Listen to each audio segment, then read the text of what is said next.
Uli? Yes, I'm sharing my screen. Yep. Yes. So Oma already did show you what Apollo can do, and you can add and correct gene models. Oh, shit. David, can you stop sharing your screen as Oh, well? I'm sorry. I'm sorry. I thought yeah. Let me stop my screen share. There we are. Okay. Okay, now it should work. Okay, so I'm going to introduce you a tool that's called Apollo. Oma already did show you a little bit about this in Babesia. So what is Apollo? What you've done now in JBrowse is you are looking at gene models. And here is again the gene model that David just showed, that very long gene model with possible isoforms. So you can look at it and you can say, oh yeah, maybe there is a possible isoform. But the only thing you can do is you can look at it and look at the evidence, and that's it.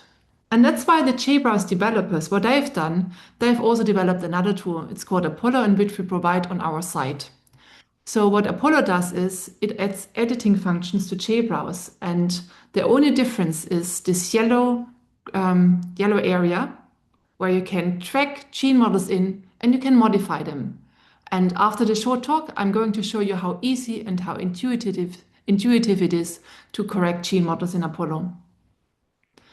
So what Apollo also does is you can add function annotation. So you have this editor view where you can add gene products or you can add gene names. In this case, someone added a gene symbol. So what is Apollo exactly? So Apollo adds editing functions to JBrowse. It's almost exactly like JBrowse, except that there is this additional option of editing gene models. It's a web-based tool. You can do structural and functional annotation. And the great thing is no installation is required. So you can use it on the web and you can do a collaborative genome improvement with others.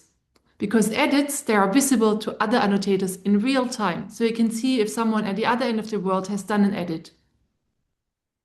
And you can access it using your VEuPathDB account, so you don't need an additional account. So as I said, you need to just log in to use it.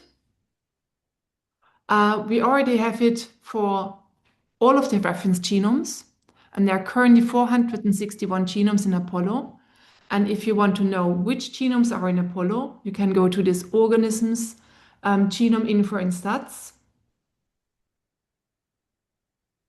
And if you go to that table, and I think we briefly discussed this table in the question and answer sessions yesterday evening, you can see an additional column which tells you if your genome is available for community annotation. You can also view it here on the gene record page, and we've done that already with JBrowse, which you also can use. But also there is sometimes a button which tells you that you can annotate in Apollo. And if you see a gene model like Oma just showed in Babesia, you can just quickly go in and say, oh, why not? I'll change it. There's an additional exon. I'll just do it.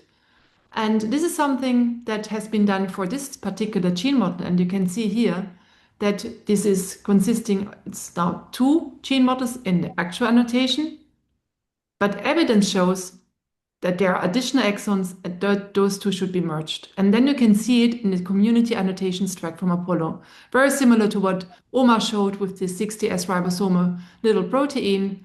You can then see it, and it's very useful for others if someone adds additional or corrects gene models. Okay, so how can you access Apollo? Again, through the tools menu. And there are 2 options. One is if you're an experienced Apollo user, you can use this one, and this is then goes back to the live site, and things will be shown then on the gene record page in the community annotation tracks from Apollo. Or if you just want to play around and see if the gene model that you think should be changed it's really possible to change, because sometimes there are problems with the sequence or there are gaps, and sometimes it's just not changeable because the underlying sequence is incorrect. So if you want to play around or get used to Apollo, you can use the Apollo sandbox. On the same side, on the tools menu, there is also a plethora of information you can use. A tutorial channel, we've got FAQs, we've got webinars that you can listen to. And so have a look at that site if you're interested in Apollo. And with that, I'm just going to give a short demo to show you how easy and intuitive it is to change gene models.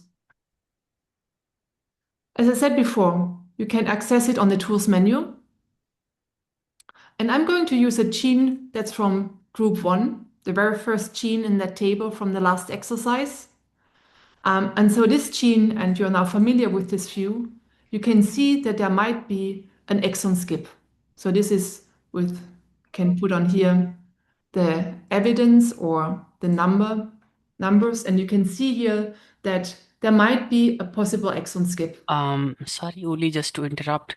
Do you want to share the screen in order to show it, or how? I did not. Thank Sorry. Thank you for letting me know. Okay, so this is the gene model from group 1, the very first gene model from the exercise. And you can see here that looking at the reads, that there might be a possible exon skip. So there might be an isoform that can be created. And let's do that. So you can access Apollo by going here. And I've already opened it to save some time. And so this is now the Apollo view. And what you can see here is this yellow area that I've pointed out towards. And there's also an option for tracks. One of them is called trackable annotation. And I'm going to add here the annotated transcripts.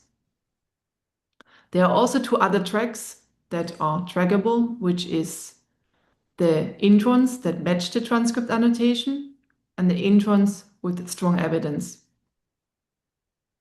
Going to put on the long show labels. You might notice now that we've got here different colors, and these are just the different frames. The very nice thing about Apollo is you can always zoom into the sequence. And let's do that quickly. So just that you see what the different colors means. So, sorry, I'm just waiting for this to load. Okay. And then you can see here that red, that it's on this frame. Where was the other exon? It's a green one. It's on this frame. So it's quite nice. You can always zoom in, very different to JBrowse, where you have to put on the reference sequence. Here, you always have the sequence, and then you can zoom in.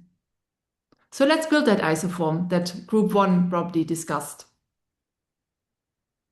What you need to do is you need to select the transcript, and you can do that by clicking on an intron or double-clicking on an exon.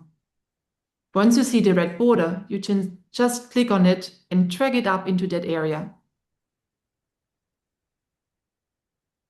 What I want to do is I want to build an isoform where the exon is missing. The exon skip is there.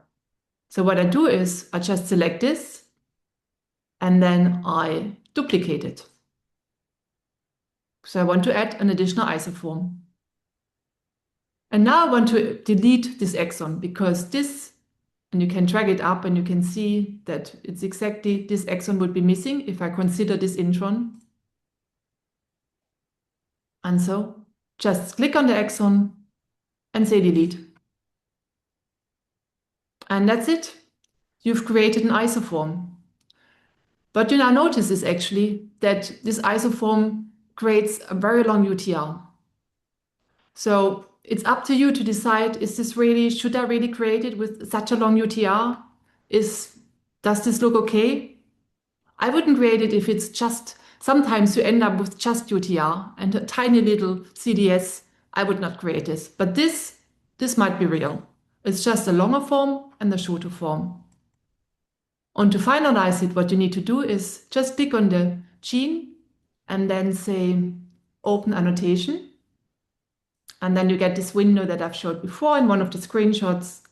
And the only thing you need to do in the end, just say finished if you're happy with the gene model. Can make some comments saying why you've created it. And we are updating on a bi-monthly basis what is in Apollo. And on the 1st and then the 15th we update it, and then it comes into that user-created annotation, this community annotation track that Omar also showed. And that's it. It's really easy. It's a drag and drop and delete and finish in the end, and it's a very intuitive, very easy tool. And with that, are there any questions?